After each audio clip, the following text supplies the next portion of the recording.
Just in case you're not super familiar with this oddball clutch setup, the way it gets assembled is your pressure plate bolts onto the engine, which is here.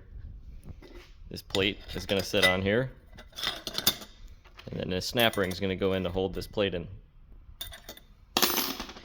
Then your friction disc is going to go in spring side towards the transmission. And again, this is towards the engine. The clutch sits about 1/8 of an inch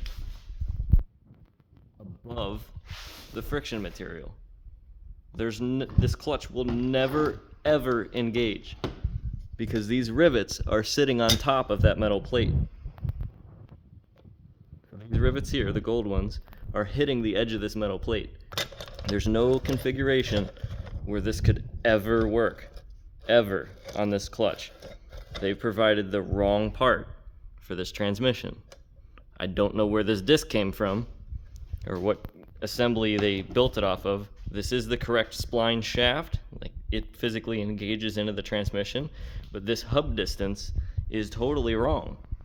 So here's the clutch I pulled out. This is actually an AutoZone unit that's not able to hold the power, and it has the standoff that's, I don't know, 3/8 of an inch or maybe 1/2 an inch, probably 1/2 an inch, and this one's not. It's effectively flush. When the whole assembly is put together, this basically sits flush with the top of the flywheel.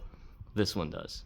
This one sits proud by about 3/8 of an inch, which is the extra clearance that I need to engage the splines just about fully into the clutch. I don't want to strip splines off a transmission, but this assembly would never, ever work. There's no way to make this work because this whole bottom surface area cannot touch the surface where it needs to engage on. It just can't. It's the wrong assembly.